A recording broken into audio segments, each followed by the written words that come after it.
This video is brought to you by Masterworks. Stick around to hear more about the special offer they're providing to the entire upper echelon community. All right, to start off with here, I have a compound question.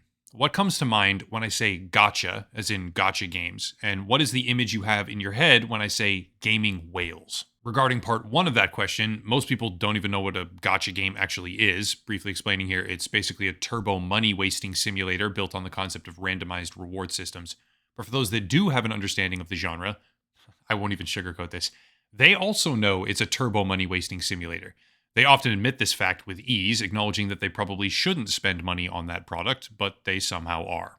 Regarding part two of that question, the image that should come to mind when you say the words gaming whale is either an addict or a disproportionately wealthy individual who has no current imperative to consider the value of money. And that is the category of person I'm talking about today, because that is the category of person that gacha games are built for. Just to hammer the point home for a second, there are entire developer conferences on the subject of monetizing the whales. This one right here is one of the more common examples by Torolf Jernstrom in Helsinki called Let's Go Whaling. But the idea of getting an oil baron and a stockbroker to pay hundreds of thousands of dollars in a video game so that they can beat their opponents easier is an entire business model. Some games attempting this find success, others don't, but for today, we're talking about one of the most prolific, widely played, and successful gacha games on Earth called Genshin Impact. To be clear, I hate this game. It's immensely popular, no doubt about that, but personally, I think it's a detestable example of predatory monetization. However, personal feelings aside, it's not just an example of rich people wasting money and buying their way to victory. It's also an example of how one immensely successful product, one singular immensely successful product, even one as innocuous as an anime mobile game, can have enormous potential impact on the future of humanity. Those are obviously very strong words. I know they sound hyperbolic, but please bear with me here. Genshin Impact is developed by a company called MiHoYo, which has a variety of games in its portfolio, such as Honkai Star Rail or Tears of Themis. But MiHoYo has a very particular slogan. If you go to their website, you can see, quote, "Tech Otakus Save the World," written practically everywhere. And this seemingly innocuous phrase has a very important meaning. See, MiHoYo as a company is Chinese, but the word otaku is actually Japanese and means a young person obsessed with computers, as well as various other consuming interests, such as anime, manga, or video games. There's a lot of different ways to interpret the meaning, some of them leaning pejorative, others not so much, but it's effectively a word to describe nerds who are typically introverted and have, shall we say, limited romantic interactions. I'm just going to say it, okay? Anime virgins. The game is built for anime virgins, and the slogan is that this target demographic will somehow save the world. It's funny, honestly, it is, but they're kind of serious about it, and that's where things get super interesting, because MiHoYo is actually doing things that can impact the future of humanity, using the money that the otakus have given them, a lot of it, which is where I get the title of Gaming Whales Are Funding Nuclear Research. Lately, speaking in general here, I've talked quite a bit about the idea of digital uncertainty, AI dangers, social media problems, various other online issues, but today's video sponsor, Masterworks, is a business designed to offset investment portfolios during periods of economic uncertainty through an alternative asset. Just to be clear, I specifically wanted to talk about this. I conducted a full, detailed investigation into this company and its business model, which is posted publicly on the Upper Echelon channel, which includes over an hour of interview footage with their C-suite, clarifying particular questions from the community. Full disclosure, I hold a relatively small investment with them, which I've had since about May of 2022. In the time since I partnered with them, Masterworks has distributed back over $55 million in total proceeds to their investors across 22 current exits, which is done through a process where they purchase blue chip artwork and then securitize it. Blue chip artwork historically, as an asset class, has a near zero correlation to the stock market over the span of 28 years, which is how we get back to the idea of offsetting uncertainty. In the most rudimentary terms possible, Masterworks will purchase a piece of high-value artwork from big-name artists like Picasso or Banksy, for example, then securitizing it into an investable LLC format. After that, investors can buy shares, thus adding them to their portfolios. And for anyone with more technical discernment here, I've got a link down below to the Edgar database at sec.gov where you can see all of their offering circulars. In total, Masterworks is nearing over $1 billion invested, and if you're interested to learn more, or if you simply want priority access through a special deal with the Upper Echelon YouTube channel, there's a QR code on screen right now, or you can use the link down below in the description. Obvious disclosure here, past sales and demand are not indicative of future results. Pretty much everyone already knows this, but all investing involves risk. See important Regulation A disclosures at masterworks.com/CD. Big thank you to them for sponsoring the channel.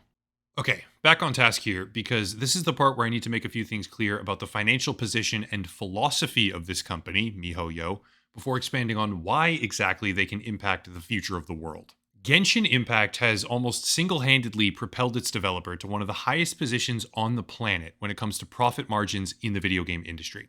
According to Guangming Daily, in a list of the top 30 national cultural enterprises, MiHoYo posted profit, not revenue, actual profit, of 16.1 billion won, which is $2.26 billion annually. For reference, that's higher than Activision Blizzard, the makers of Call of Duty. It's higher than Ubisoft or Electronic Arts or even Take-Two Interactive, the owners of Grand Theft Auto 5, which is by itself the most profitable entertainment property of all time. MiHoYo beats them all. Genshin Impact, in just 40 months, crossed the $5 billion of consumer spending threshold, making it the fastest earning application to do so ever, period. And also, after being approached by a company called Tencent, which has staggering investments in the video game industry all over the world, they outright declined that investment. According to an outlet called Ping West, quote, Tencent, the world's largest gaming company by revenue, previously tried to acquire shares in MiHoYo, but the upstart declined despite being allowed to set the terms, end quote. Yeah, MiHoYo is number 12 on the list of most valuable private companies in the world. And it actually goes deeper here because MiHoYo is suspected to be an actual upstart competitor to multiple of these long-standing Chinese behemoths like Tencent and NetEase if it keeps going. But for now, it's a company that holds one of the most profitable high-margin gaming products in history with a slogan that the customers they serve will save the world. See, the thing that gets me about all of this, they actually mean it. Unlike companies such as Activision Blizzard or Electronic Arts, MiHoYo is investing sizable chunks of their revenue in technology companies or strategic partnerships like this one with Ryujin Hospital, where they established a laboratory to research BCI, or brain computer interface technology, for clinical and medical purposes. So far, 23 patients with treatment resistant depression have participated in clinical trials at the hospital in the Brain Computer Interface Center, 60% of whom say their situation has subsequently improved. If advancements are made here, this tech would be used to treat everything from Parkinson's to obsessive compulsive disorder, and could have very wide-reaching positive medical implications because a company that rose to stardom off the back of a gacha anime game decided to fund all of it. That is a whole lot different than most other video game companies out there, but it's also not even close to the best example that I can give of what they do, and, believe it or not, it's a far cry from the most impactful. You could argue that BCI applications are closely connected to virtual reality and have ties to the video game industry intrinsically by making it more possible to have stimulating simulations in a VR environment or something like that. So let me switch over now and talk about the actual future of humanity. In February of 2022, MiHoYo led a first funding round, as it's called, for a company called Energy Singularity, which raised over $60 million. The company has gone on to raise over $120 million now in total, but it's curious to me why a video game company, MiHoYo, would be jointly leading this effort when Energy Singularity has very little to do with video games. Well, aside from the fact that all video games require electricity in order to play them, obviously, or the fact that hosting game servers requires power of some sort to do, Energy Singularity has nothing to do with gaming because it's a nuclear fusion company, not to be confused with fission, by the way, that is working on a commercialized version of what are called tokamak reactors with a goal of revolutionizing humanity's future, air quotes around that, through clean power generation. No joke here, the company is making progress.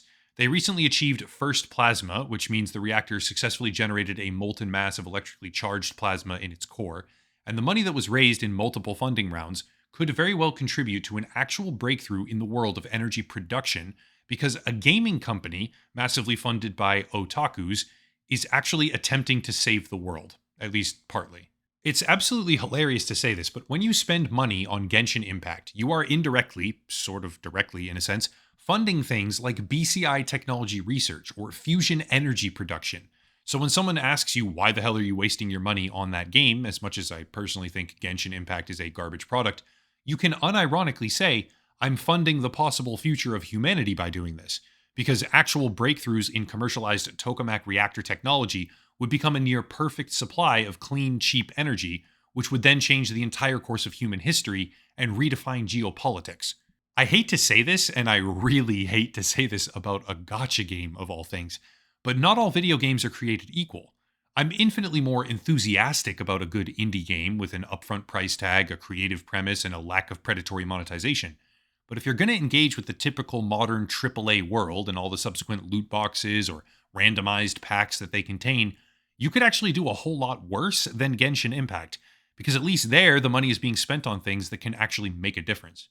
The gaming whales, the ones that spend $10,000 or $20,000 on anime character packs because they stopped caring about the value of money for whatever reason, even though they would probably never spend that money directly themselves on funding medical research, are in fact funding medical research because the company behind Genshin Impact, MiHoYo, has a philosophy that nerds are going to save the world, and they're literally trying to make it happen.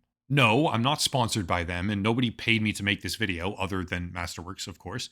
I still hate Genshin Impact with a passion because I think it's a terrible product, but I can respect the developers for both refusing to comply with Tencent, which is an evil company, and, much more importantly, for using the money that they earn, at least some of it, to make the world a better place instead of worse, which is a heck of a lot more than other companies in the industry can say right now, and is frankly baffling to hear myself say out loud.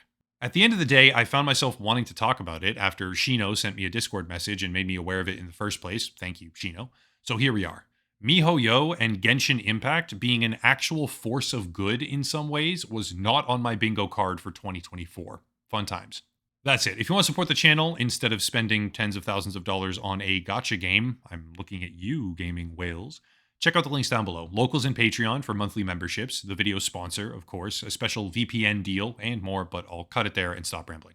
As always, thank you all for watching, question everything, and have a nice night.